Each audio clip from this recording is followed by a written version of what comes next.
இருந்து யாராலையும் தப்பிக்கவே முடியாதுடா.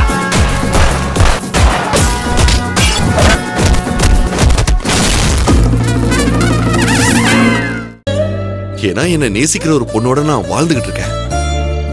இந்த ஜென்மத்துல எனக்கு அந்த ஒரு சந்தோஷம் போதும். வேற எந்த கஷ்டம் வந்தாலும் எனக்கு அது பெருசு கிடையாது. கயல், நீ கூட இருக்கும்போது அந்த கஷ்டமெல்லாம் ஒண்ணுமே கிடையாது.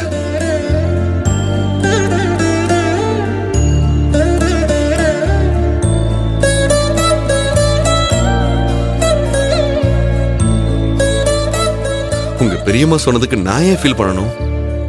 அவங்க சும்மாவே யாரையாவது குத்தம் சொல்லி கஷ்டப்படுத்துற மாதிரி தான் பேசுவாங்க.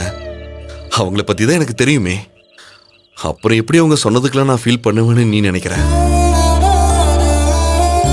நான் ஒன்னும் அவங்க சொல்லியோ இல்ல அவங்களுக்காகவோ இந்த ஹோட்டல்ல வந்து வேலை பார்க்கல. சொல்ல போனா நான் அங்க வேலை பார்க்கறது வேலையே இல்லை, என் கடமை. இது நம்ம மூர்த்திக்காகவும் நம்ம தனாக்காகவும் ஆரம்பிச்ச ஹோட்டல். அவங்களுக்காக தான் நான் இதெல்லாம் பண்றேன்.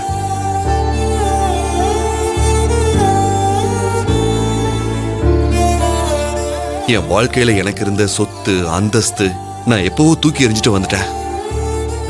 ஆனா எனக்கான அடையாளமும் அங்கீகாரமும் என்னை விட்டு போகல. ஒவ்வொரு மனுஷனோட வாழ்க்கையிலையும் அது எவ்வளவு முக்கியம்னு தெரியுமா? அதை அடையறதுக்கு ஒவ்வொருத்தரும் எவ்வளவு கஷ்டப்படுறாங்க அது உனக்கே நல்லா தெரியுமே. அதுவும் மூர்த்தி மாதிரி ஒருத்தருக்கு அந்த அடையாளமும் அங்கீகாரமும் அவ்வளவு சீக்கிரம் கிடைச்சிடாது. இதுக்கு முன்னாடி வேணா ஒரு தப்பான பாதையில போயிருக்கலாம். ஆனா இப்போ தன்னோட பாஸ்ட் லைஃப் எல்லாம் மறந்து தனக்குன்னு ஒரு கௌரவமான அடையாளம் வேணும்னு போராடிட்டு இருக்காரு.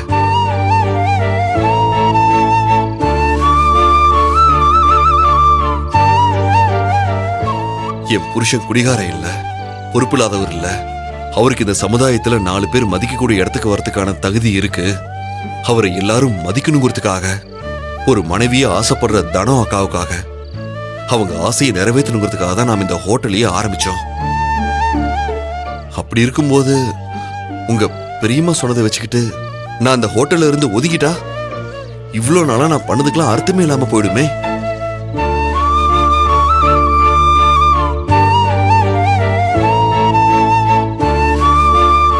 நான் உன்னை கல்யாணம் பண்ணிக்கும் போது யோசிச்சது ஒரே ஒரு விஷயம்தான். நீ இப்படி எனக்கானவளா இருக்கியோ அதே மாதிரி உன்னோட குடும்பமும் எனக்கான குடும்பம் என் குடும்பம் தான்.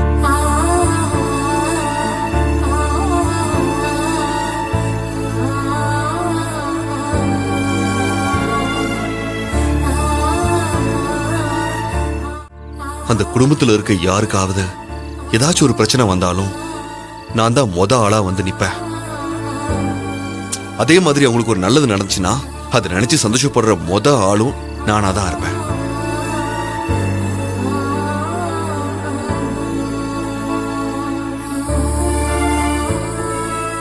அதே மாதிரி உங்களோட முன்னேற்றத்தை தடுக்கணும்னு யாராவது குறுக்க நின்னாங்கன்னு வெய்ய அவங்களை எதிர்த்து நிக்கிற மொத ஆளும் நானா தான் இருப்பேன்.